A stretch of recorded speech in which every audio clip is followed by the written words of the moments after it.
우리는 2주 전에 호세아서를 가지고 북이스라엘 백성을 추적하시는 그 하나님의 사랑에 대해서 살펴보았고, 지난주에는 요나서를 가지고 이방 민족 아수르를 추적하시는 하나님의 사랑을 살펴보았습니다. 오늘은 요엘서를 가지고 남유다 백성을 추적하시는 하나님의 사랑에 대해서 함께 나누겠습니다.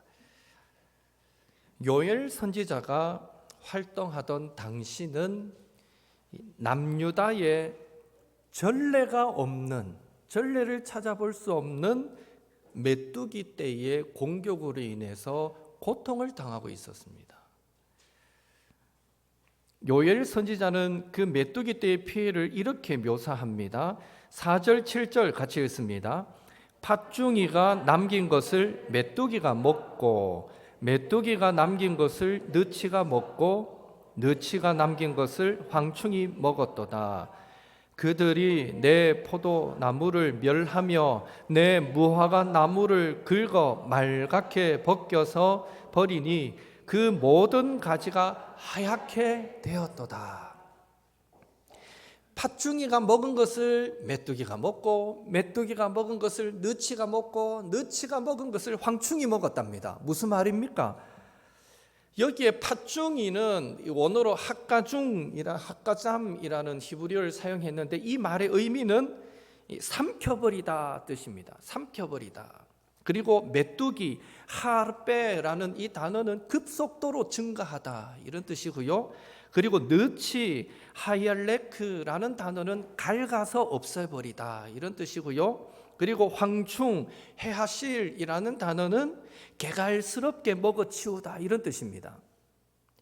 결국 팥중이, 메뚜기, 느치, 황충은 각기 다른 공충을 의미한다라기보다는 우리가 흔히 알고 있는 메뚜기 떼의 습성을, 메뚜기의 습성을 다양하게 표현해 주고 있는 것입니다.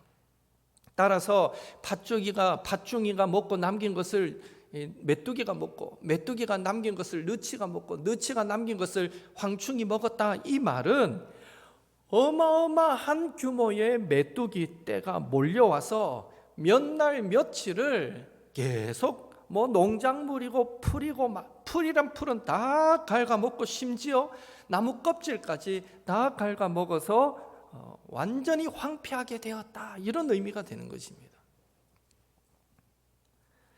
사실 저와 여러분은 그런 메뚜기 떼를 경험해 본 적이 없습니다. 혹시 있습니까? 어쩌다가 좀 시골로 나가면 메뚜기가 이래 폴짝폴짝 띠가 보이고, 아니면 어디 풀에 앉아있는 게 보이면 와, 메뚜기다. 메뚜기 보면 좋고, 이 정도 경험이 다지 모르죠. 우리 어르신들 어릴 때도 메뚜기 잡아서 먹었던 그런 기억들도 있을 거고. 우리는 어마어마한 때의 메뚜기 떼를 경험해 보지 못했어요. 그런데 고대로부터 메뚜기는 사람들에게 두려운 존재였습니다. 떼지어 날아다니면서 농작물을 망치고요, 사람들의 생명까지, 그리고 사람들의 삶을 위협했습니다.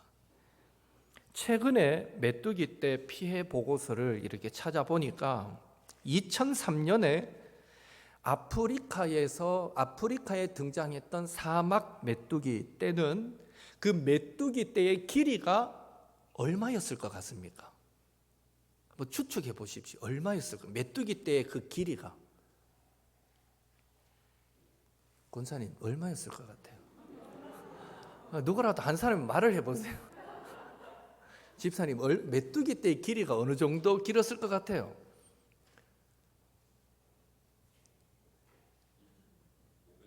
(500m) 크게 보입니다. 맞죠? 500m. 눈으로 이 시야도 500m면 상당히 멀 것 같은데, 비슷했는데 틀렸습니다.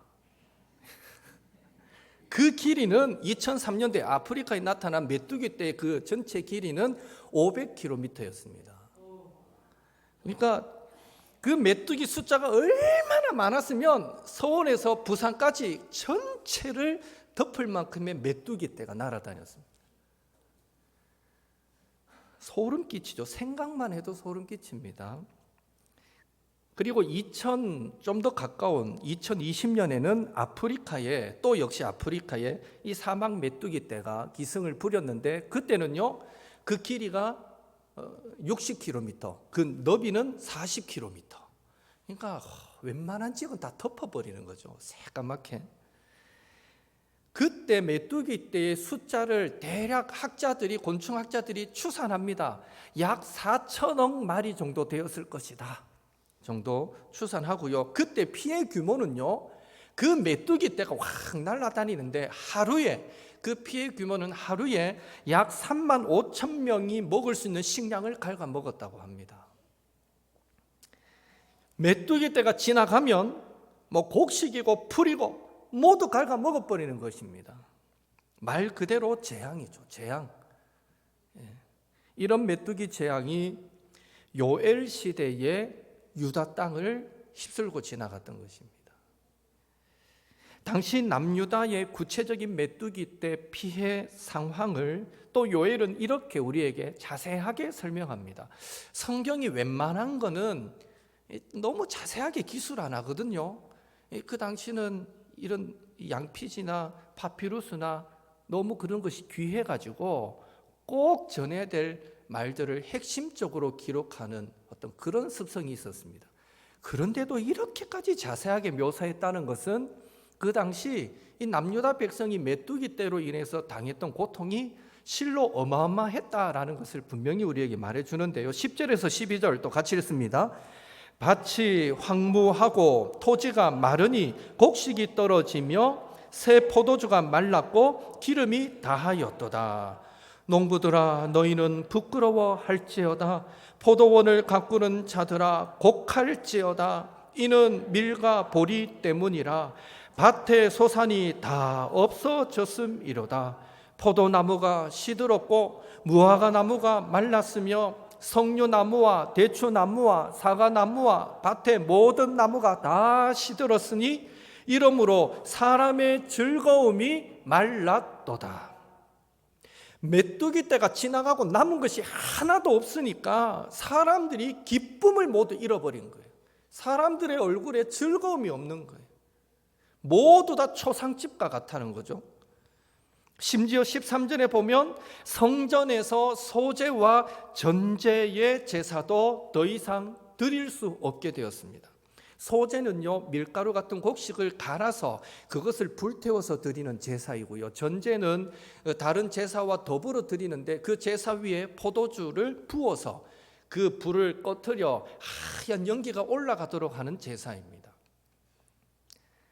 메뚜기 떼가 곡식이란 곡식은 다 갉아먹어버리고 포도나무까지 다 갉아먹어버려서 더 이상 소제도 전제도 드릴 수 없게 되었다라는 것입니다.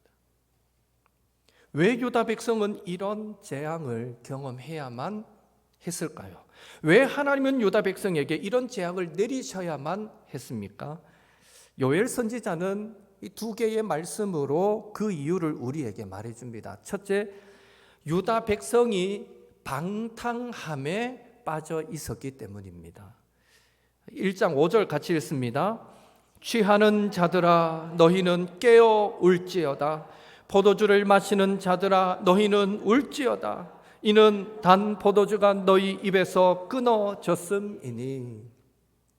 에베소서 5장 18절에 보면 술 취하지 말라 이는 방탕한 것이니 오직 성령으로 충만함을 받으라 라는 이 말씀을 참고할 때에 요엘이 유다 백성에게 술 취하여 비틀비틀 거리는 자들아 너희는 깨어서 울지어다 라고 선포했던 것은 지금 유다 백성이 얼마나 방탕함에 빠져 있는가 하는 것을 보여주는 것입니다.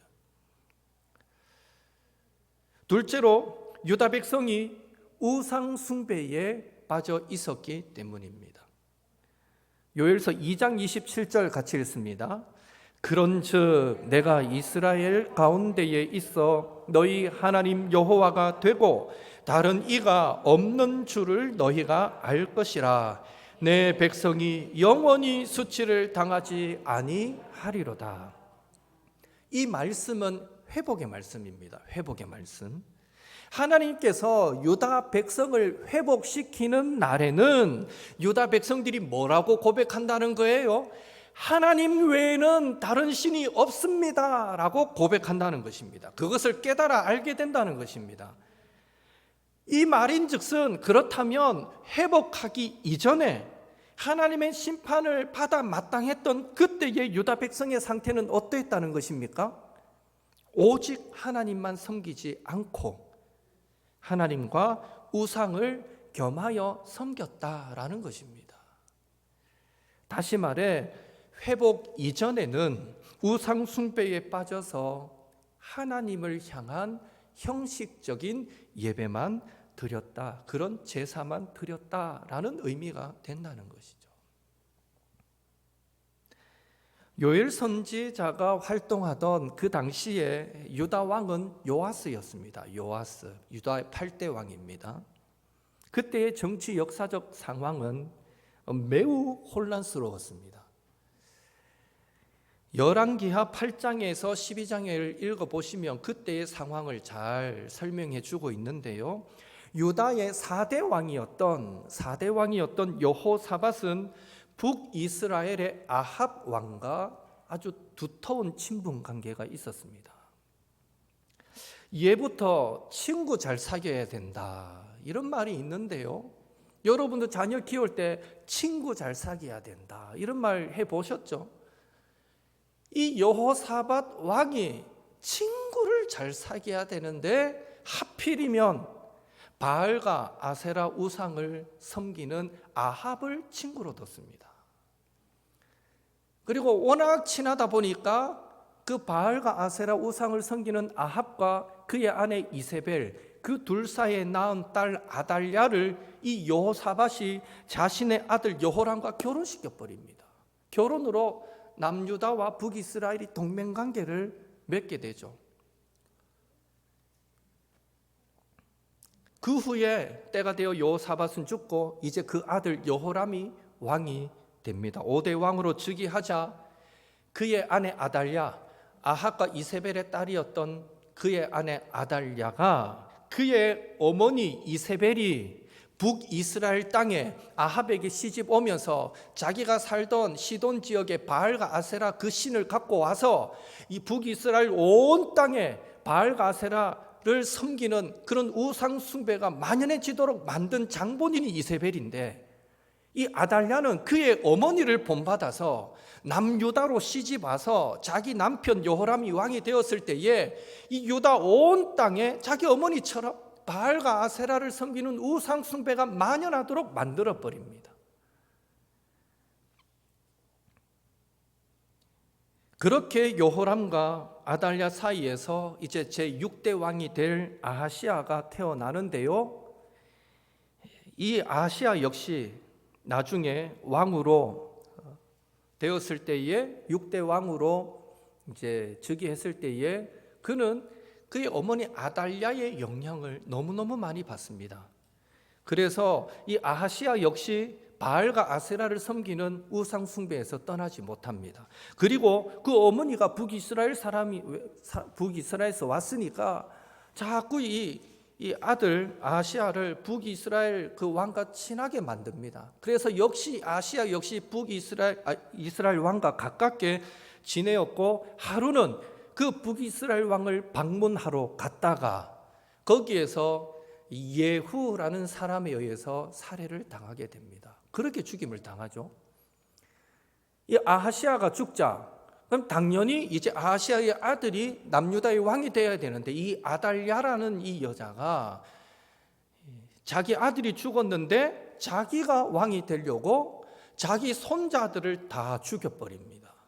아주 무시무시한 여자입니다. 자기 손자들을 다 살해하는 아주 무시무시한 일을 행합니다.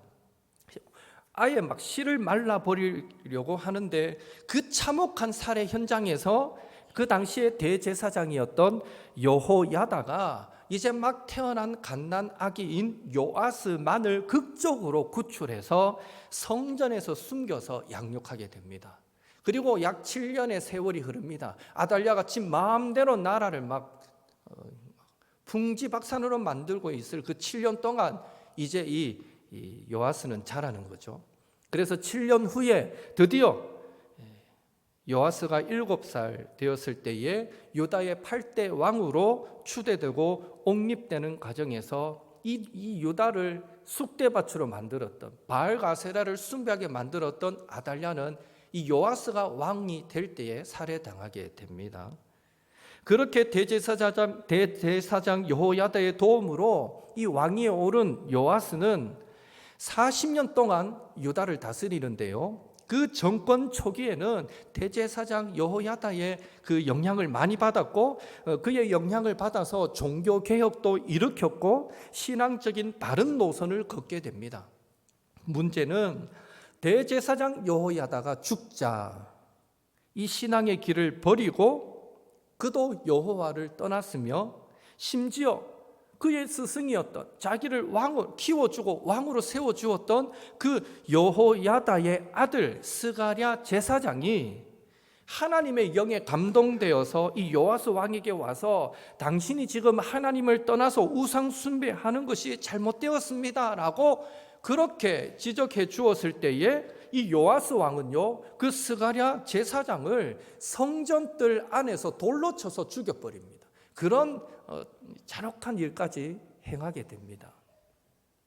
이것이 요엘 선지자가 활동하던 당시의 남유다의 상황입니다.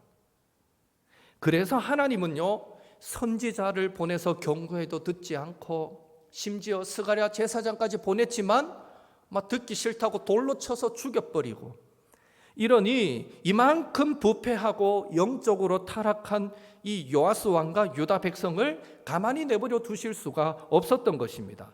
그래서 그에 상응하는 벌로 전례를 찾을 수 없는 메뚜기 재앙을 그들에게 허락하셨고, 그 메뚜기 재앙으로 곡식의 씨가 말라버리고 성전 제사도 드릴 수 없을 정도로 극심한 궁핍을 경험하도록 만드셨던 것입니다.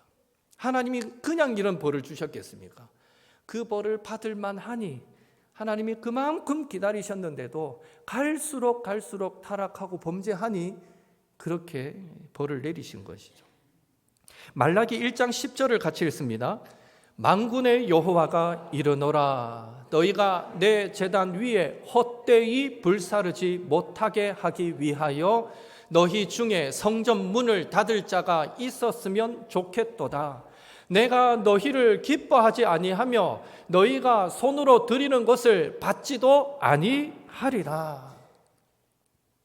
이 말씀을 전제할 때에 말라기 시대예요. 이 말씀은 말라기 시대인데, 말라기 시대에 워낙 이 백성들이 타락하니까 제발 너희들 이제 내한테 예배 드리지 마라, 난 너희들 드리는 예배 받기 싫어, 이런 마음을 말라기 선지자가 전달하는 내용인데, 이 말씀을 전제할 때에 지금 요엘 시대에 메뚜기 재앙으로 곡식도 없게 만드시고 포도 열매도 없게 만드셔서 이 포도주도 못 만들게 하셔가지고 결과적으로 소제와 전제를 드리지 못하게 하셨다라는 것은 어떤 의미일까요? 하나님께서 직접 성전 문을 걸어 잠그신 것이다 라고 우리는 이해해야 하는 것입니다. 다시 말해 하나님께서 방탕함과 우상 숭배에 빠져 있는 유다 백성들에게 더 이상 형식적인 예배를 드리지 마라, 나는 너희들의 그 형식적인 예배는 받지 않겠다라는 그 경고의 의미로 메뚜기 재앙을 내리셨고, 그 재앙으로 인해서 성전 제사까지 멈춰지도록 만들었던 것입니다. 하나님께서 이렇게까지 하신 이유가 무엇이겠습니까? 이유는 확실합니다. 하나님은 방탕함에, 그리고 하나님과 우상을 겸하여 섬기는 혼합주의 신앙에 빠져 있던 유다 백성이 자기 죄를 깨닫고 돌아오도록 만드시기 위해서입니다. 다시 말해 하나님은 유다 백성이 그 죄의 결과로 주어진 메뚜기 재앙에 대해서 슬퍼하면서 궁극적으로는 그들이 하나님으로부터 멀어졌던 그 죄 자체에 대해서 슬피 울도록 만드시기를 원하셨던 것입니다. 오늘 우리도 저에게는 하나님 외엔 다른 어떤 신도 없습니다. 저에게는 하나님이 전부입니다. 저는 하나님 없이 못 삽니다. 말하지 못해도 표현 다 못해도 저는 주님만 사랑합니다. 매사에 우리가 저와 여러분이 이런 고백을 하나님께 드리지 못할 때 하나님과 재물을 하나님과 세상을 혹 겸하여 섬기고 사랑하게 될 때 마치 유다 백성에게 메뚜기 떼 재앙을 보내셨던 것처럼 하나님은 저와 여러분이 진심으로 정말 하나님 외에 다른 신은 없군요, 정말 하나님이 짱이시군요 라고 고백할 수밖에 없는 상황을 만드신다라는 것을 우리는 기억하시고, 하나님께서 우리에게 사람의 매와 인생의 채찍으로 징계하지 않으시도록 항상 우리의 마음과 뜻과 힘과 정성과 사랑을 오직 주님께만 올려드리시는 우리 옥토의 모든 성도님들 되시기를 예수님의 이름으로 축원합니다. 우리 서로 인사하겠습니다. 하나님만 사랑합시다. 그렇게 인사합니다. 네. 꼭 그래야 됩니다. 우리 뭔가에 푹 빠지면 꽂혔다 이런 표현 쓰잖아요. 야, 나 요즘 치킨에 꽂혔어. 나 요즘 헬스에 꽂혔어. 뭘 푹 빠지면 꽂혔다 이런 표현 쓰는데요. 저와 여러분은 오직 예수님께 꽂혀야 됩니다. 그런 의미에서 인사합시다. 예수님께 꽂힙시다. 이렇게. 예. 꼭 그러셔야 됩니다. 하나님이 얼마나 넉넉하신 분이신데요, 하나님 아닌 다른 것에 마음 빼앗길 때 그 질투하심도 대단하십니다. 왜? 우리를 사랑하시기 때문에. 그래서 우리는 예수님만, 하나님만 사랑할 수 있기를 바랍니다. 사랑하는 성도 여러분, 우리가 믿는 하나님 어떤 분이십니까? 호세아 6장 1절 같이 읽습니다. 오라, 우리가 여호와께로 돌아가자. 여호와께서 우리를 찢으셨으나 도로 낫게 하실 것이요 우리를 치셨으나 싸매어 주실 것임이라. 아멘. 하나님은 항상 찢으신 이후에는요 낫게 하십니다. 그리고 한 대 때리신 이후에는요 연고 발라주십니다. 싸매어 주시는 분이십니다. 한마디로 정이 많으신 분이시고요 사랑이 많으신 좋으신 하나님이십니다. 그래서 하나님은 메뚜기 재앙으로 유다 백성들이 슬피 울도록 곡하도록 만드신 후에 이제 그들의 기쁨을 회복하도록 하시기 위해 요엘 선지자를 보내셔서 한 번 더 유다 백성들이 해야 할 일들을 명확하게 가르쳐주고 있습니다. 첫째, 하나님은 유다 백성들에게 너희들 회개하고 돌아오라라고 말씀하십니다. 회개하고 돌아오라. 12절 14절 같이 읽습니다. 여호와의 말씀에 너희는 이제라도 금식하고 울며 애통하고 마음을 다하여 내게로 돌아오라 하셨나니 너희는 옷을 찢지 말고 마음을 찢고 너희 하나님 여호와께로 돌아올지어다. 그는 은혜로우시며 자비로우시며 노하기를 더디하시며 인애가 크시사 뜻을 돌이켜 재앙을 내리지 아니하시나니 주께서 혹시 마음과 뜻을 돌이키시고 그 뒤에 복을 내리사 너희 하나님 여호와께 소제와 전제를 드리게 하지 아니하실는지 누가 알겠느냐. 여러분, 회개라는 말을 들으면 무엇이 생각나십니까? 많은 사람이 회개를 죄악 가운데 행하던 어떤 것을 그만두는 것으로 생각합니다. 우상 숭배이든 불륜이든 탐욕이든 하고 있던 무엇이든지 간에 그것들을 이를 악물고 그만두는 것, 그것을 회개다라고 생각합니다. 틀린 말이 아닙니다. 그러나 회개는 그만두는 것만으로는 충분하지 않습니다. 진정한 회개는 죄악된 행동을 그만둘 뿐 아니라 돌이키기까지 하는 것입니다. 돌이키기까지 하는 것입니다. 다시 말해 죄악된 행동에서 벗어나는 정도가 아니라 기쁨과 만족의 유일한 근원이 되시는 하나님께로 우리의 방향을 돌이켜 나아가는 것이 진정한 회개입니다. 그래서 요엘 선지자는요, 읽었던 본문에서 회개의 바른 자세를 두 가지로 우리에게 가르쳐주고 있습니다. 요청합니다. 첫째, 너희는 옷을 찢지 말고 마음을 찢고 하나님께로 돌아오라 라고 요청합니다. 죄악된 행동에 대해서 눈물을 흘리고 금식도 하고 옷을 찢는 것 좋다. 그런데 그것에서 그치지 말고 옛 습관과 잘못된 태도에서 돌이켜서 매일매일의 삶 속에 예수님의 성품과 삶을 닮아가는 그런 지속적인 변화의 열매를 맺으며 하나님께 나오라라고 요구하고 있다는 것입니다. 둘째, 회개할 때 하나님께서 그 회개를 받으신다라는 것을 믿고 확신하라라고 요청합니다. 많은 사람들이 회개할 때에 과연 하나님께서 나의 회개를 받으실까 하고 하나님의 반응을 염려하는 경우가 종종 있습니다. 아마 자기가 생각해도 염치 없는 죄를 지었다 생각될 때 그럴 것입니다. 그런데요, 그것은 하나님을 잘 몰라서 나온 무지의 결과입니다. 요엘 선지자가 말한 것처럼 우리 하나님은요, 은혜로우시고 자비로우시고 노하기를 더디하시고 또 인애가 크신 분이셔서 어떤 흉악한 죄인이라도 회개하기만 하면 하나님은 뜻을 돌이키셔서 재앙을 내리시지 않으시는 분이십니다. 하나님은 저와 여러분이 회개할 때 용서하고 사랑하기를 참지 않으십니다. 하나님은 우리가 하나님의 자비를 받을 자격이 있음을 우리 스스로 증명할 때까지 우리를 영적인 근심에 처하도록 하시는 분이 아니라 오히려 부족하지만 하나님께 회개하며 나오는 모든 자들에게 자비와 은혜를 기꺼이 베푸시는 분이신 것입니다.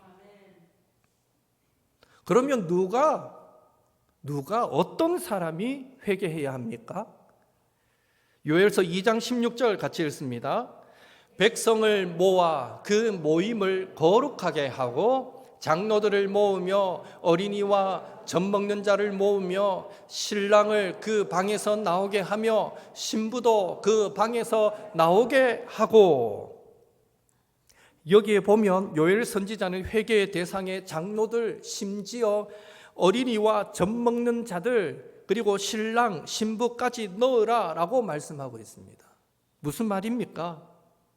누구보다 말씀에 순종자라고 믿음의 열심을 내어서 많은 백성들에게 존경받고 사랑받는 장로들도 저 아이들이 무슨 죄가 있다고 싶은 그런 아이들과 젖먹이들도, 또 이스라엘은 결혼하면 1년 동안 전쟁터에도 안 데려가는데 모든 것을 면제해 주는데 그런 면제를 받는 신랑과 신부조차도 그 회개의 대상에 포함시켜라 라고 말한 것은 결국 회개의 자리는 아무도 예외가 될 수 없다라는 것을 말해주고 있습니다.